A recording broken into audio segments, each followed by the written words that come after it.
ಅಗ್ನಿಸಾಕ್ಷಿ ಒಂದು ಕಾಲದಲ್ಲಿ ಪ್ರತಿಯೊಬ್ಬರೂ ಮನೆಯಲ್ಲಿ ತುಂಬ ಇಷ್ಟಪಟ್ಟು ನೋಡುತ್ತಿದ್ದ ಜನಪ್ರಿಯ ಧಾರಾವಾಹಿ. ಕಲರ್ಸ್ ಕನ್ನಡದಲ್ಲಿ ರಾತ್ರಿ 8 ಗಂಟೆಗೆ ಪ್ರಸಾರವಾಗುತ್ತಿದ್ದ ಈ ಧಾರಾವಾಹಿ ಎಲ್ಲೆಡೆ ಮನೆ ಮಾತಾಗಿತ್ತು. ಅಷ್ಟೇ ಅಲ್ಲದೆ ಈ ಧಾರಾವಾಹಿ ಬರೋಬ್ಬರಿ 1588 ಎಪಿಸೋಡ್ಗಳನ್ನು ಪೂರ್ಣಗೊಳಿಸಿತ್ತು. ಅಗ್ನಿಸಾಕ್ಷಿ ಧಾರಾವಾಹಿ ಮುಗಿದು ಇದೀಗ 6 ವರ್ಷಗಳೇ ಸಂದಿದೆ. ಹಾಗಂತ ಜನರ ಸ್ಮೃತಿ ಪಟಲದಿಂದ ಅಗ್ನಿಸಾಕ್ಷಿ ಧಾರಾವಾಹಿ ಇನ್ನೂ ಮರೆಯಾಗಿಲ್ಲ. ಅಷ್ಟರ ಮಟ್ಟಿಗೆ ಅಗ್ನಿಸಾಕ್ಷಿ ಜನಮೆಚ್ಚುಗೆಯನ್ನು ಪಡೆದಿತ್ತು. ಈ ಧಾರಾವಾಹಿಯನ್ನು ಜೊತೆಗೆ ಅದರ ಪ್ರತಿಯೊಂದು ಪಾತ್ರವರ್ಗಗಳನ್ನು ಯಾರೂ ಮರೆಯಲು ಸಾಧ್ಯವೇ ಇಲ್ಲ. ಸಿದ್ಧಾರ್ಥ್, ಸನ್ನಿಧಿ ಹೀಗೆ ಅನೇಕ ಪಾತ್ರಗಳು ಜನರ ಮನಸ್ಸಲ್ಲಿ ಗಟ್ಟಿಯಾಗಿ ಬೇರೂರಿದೆ. ಇದೀಗ ಸೀರಿಯಲ್ ಪ್ರಿಯರಿಗೊಂದು ಗುಡ್ ನ್ಯೂಸ್ ಬಂದಿದೆ. ಅದೇನೆಂದರೆ ಅಗ್ನಿಸಾಕ್ಷಿ ಧಾರಾವಾಹಿ ಮತ್ತೆ ಬರುತ್ತಿದೆ, ಅದು ಹೊಸ ರೂಪದಲ್ಲಿ. ಹೌದು, ಬರೋಬ್ಬರಿ 6 ವರ್ಷ ಪ್ರಸಾರ ಕಂಡಿದ್ದ ಅಗ್ನಿಸಾಕ್ಷಿ ಧಾರಾವಾಹಿ ಎಲ್ಲರ ಮನ ಗೆದ್ದಿತ್ತು. ಡಿಸೆಂಬರ್ 2, 2013 ಶುರುವಾದ ಈ ಧಾರಾವಾಹಿ ಜನವರಿ 3, 2020 ಕೊನೆಗೊಂಡಿತ್ತು. ಜೊತೆಗೆ ಸಿದ್ಧಾರ್ಥ್ ಪಾತ್ರದಲ್ಲಿ ನಟ ವಿಜಯ್ ಸೂರ್ಯ ಹಾಗೂ ಸನ್ನಿಧಿ ಪಾತ್ರದಲ್ಲಿ ನಟಿ ವೈಷ್ಣವಿ ಸೀರಿಯಲ್ ಪ್ರಿಯರ ಗಮನ ಸೆಳೆದಿದ್ದರು. ಹಾಗೆ ನೋಡಿದ್ರೆ ಅಗ್ನಿಸಾಕ್ಷಿ ಧಾರಾವಾಹಿ ಮತ್ತೆ ಬರುತ್ತಿದೆ ಅನ್ನುವುದು ಹೊಸ ಸುದ್ದಿ ಏನಲ್ಲ. ಈ ಹಿಂದೆಯೇ ಈ ಬಗ್ಗೆ ಪ್ರೋಮೋ ಬಿಡುಗಡೆಯಾಗಿತ್ತು.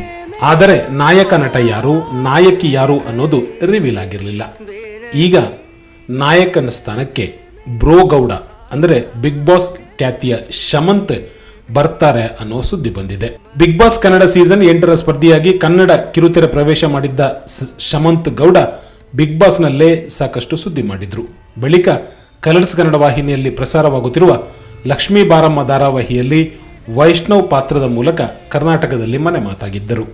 ಇದೀಗ ಮತ್ತೊಮ್ಮೆ ಕಿರುತೆರೆಯಲ್ಲಿ ಮನೋರಂಜನೆ ನೀಡಲು ಮರಳುತ್ತಿದ್ದಾರೆ. ಇನ್ನು ಅಗ್ನಿಸಾಕ್ಷಿ ಧಾರಾವಾಹಿಗೆ ನಾಯಕಿಯಾಗಿ ವರ್ಷಿಣಿ ಗೌಡ ಆಯ್ಕೆಯಾಗಿದ್ದಾರೆ.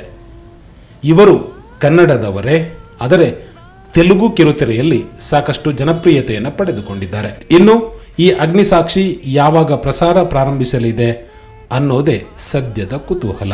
ಅಗ್ನಿಸಾಕ್ಷಿ ಒಂದು ಕಾಲದಲ್ಲಿ ಪ್ರತಿಯೊಬ್ಬರೂ ಮನೆಯಲ್ಲಿ ತುಂಬ ಇಷ್ಟಪಟ್ಟು ನೋಡುತ್ತಿದ್ದ ಜನಪ್ರಿಯ ಧಾರಾವಾಹಿ. ಕಲರ್ಸ್ ಕನ್ನಡದಲ್ಲಿ ರಾತ್ರಿ 8 ಗಂಟೆಗೆ ಪ್ರಸಾರವಾಗುತ್ತಿದ್ದ ಈ ಧಾರಾವಾಹಿ ಎಲ್ಲೆಡೆ ಮನೆ ಮಾತಾಗಿತ್ತು. ಅಷ್ಟೇ ಅಲ್ಲದೆ ಈ ಧಾರಾವಾಹಿ ಬರೋಬ್ಬರಿ 1588 ಎಪಿಸೋಡ್ಗಳನ್ನು ಪೂರ್ಣಗೊಳಿಸಿತ್ತು. ಅಗ್ನಿಸಾಕ್ಷಿ ಧಾರಾವಾಹಿ ಮುಗಿದು ಇದೀಗ 6 ವರ್ಷಗಳೇ ಸಂದಿದೆ. ಹಾಗಂತ ಜನರ ಸ್ಮೃತಿ ಪಟಲದಿಂದ ಅಗ್ನಿಸಾಕ್ಷಿ ಧಾರಾವಾಹಿ ಇನ್ನೂ ಮರೆಯಾಗಿಲ್ಲ. ಅಷ್ಟರ ಮಟ್ಟಿಗೆ ಅಗ್ನಿಸಾಕ್ಷಿ ಜನಮೆಚ್ಚುಗೆಯನ್ನು ಪಡೆದಿತ್ತು. ಈ ಧಾರಾವಾಹಿಯನ್ನು ಜೊತೆಗೆ ಅದರ ಪ್ರತಿಯೊಂದು ಪಾತ್ರವರ್ಗಗಳನ್ನು ಯಾರೂ ಮರೆಯಲು ಸಾಧ್ಯವೇ ಇಲ್ಲ. ಸಿದ್ಧಾರ್ಥ್, ಸನ್ನಿಧಿ ಹೀಗೆ ಅನೇಕ ಪಾತ್ರಗಳು ಜನರ ಮನಸ್ಸಲ್ಲಿ ಗಟ್ಟಿಯಾಗಿ ಬೇರೂರಿದೆ. ಇದೀಗ ಸೀರಿಯಲ್ ಪ್ರಿಯರಿಗೊಂದು ಗುಡ್ ನ್ಯೂಸ್ ಬಂದಿದೆ. ಅದೇನೆಂದರೆ ಅಗ್ನಿಸಾಕ್ಷಿ ಧಾರಾವಾಹಿ ಮತ್ತೆ ಬರುತ್ತಿದೆ, ಅದು ಹೊಸ ರೂಪದಲ್ಲಿ. ಹೌದು, ಬರೋಬ್ಬರಿ 6 ವರ್ಷ ಪ್ರಸಾರ ಕಂಡಿದ್ದ ಅಗ್ನಿಸಾಕ್ಷಿ ಧಾರಾವಾಹಿ ಎಲ್ಲರ ಮನ ಗೆದ್ದಿತ್ತು. ಡಿಸೆಂಬರ್ 2, 2013 ಶುರುವಾದ ಈ ಧಾರಾವಾಹಿ ಜನವರಿ 3, 2020 ಕೊನೆಗೊಂಡಿತ್ತು. ಜೊತೆಗೆ ಸಿದ್ಧಾರ್ಥ್ ಪಾತ್ರದಲ್ಲಿ ನಟ ವಿಜಯ್ ಸೂರ್ಯ ಹಾಗೂ ಸನ್ನಿಧಿ ಪಾತ್ರದಲ್ಲಿ ನಟಿ ವೈಷ್ಣವಿ ಸೀರಿಯಲ್ ಪ್ರಿಯರ ಗಮನ ಸೆಳೆದಿದ್ದರು. ಹಾಗೆ ನೋಡಿದ್ರೆ ಅಗ್ನಿಸಾಕ್ಷಿ ಧಾರಾವಾಹಿ ಮತ್ತೆ ಬರುತ್ತಿದೆ ಅನ್ನುವುದು ಹೊಸ ಸುದ್ದಿ ಏನಲ್ಲ. ಈ ಹಿಂದೆಯೇ ಈ ಬಗ್ಗೆ ಪ್ರೋಮೋ ಬಿಡುಗಡೆಯಾಗಿತ್ತು. ಆದರೆ ನಾಯಕ ನಟ ಯಾರು, ನಾಯಕಿ ಯಾರು ಅನ್ನೋದು ರಿವೀಲ್ ಆಗಿರಲಿಲ್ಲ.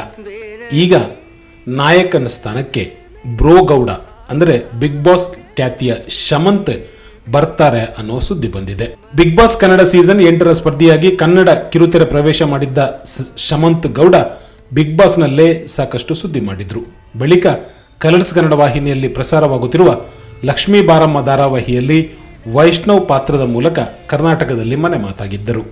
ಇದೀಗ ಮತ್ತೊಮ್ಮೆ ಕಿರುತೆರೆಯಲ್ಲಿ ಮನೋರಂಜನೆ ನೀಡಲು ಮರಳುತ್ತಿದ್ದಾರೆ. ಇನ್ನು ಅಗ್ನಿಸಾಕ್ಷಿ ಧಾರಾವಾಹಿಗೆ ನಾಯಕಿಯಾಗಿ ವರ್ಷಿಣಿ ಗೌಡ ಆಯ್ಕೆಯಾಗಿದ್ದಾರೆ. ಇವರು ಕನ್ನಡದವರೇ, ಆದರೆ ತೆಲುಗು ಕಿರುತೆರೆಯಲ್ಲಿ ಸಾಕಷ್ಟು ಜನಪ್ರಿಯತೆಯನ್ನು ಪಡೆದುಕೊಂಡಿದ್ದಾರೆ. ಇನ್ನು ಈ ಅಗ್ನಿಸಾಕ್ಷಿ ಯಾವಾಗ ಪ್ರಸಾರ ಪ್ರಾರಂಭಿಸಲಿದೆ ಅನ್ನೋದೇ ಸದ್ಯದ ಕುತೂಹಲ.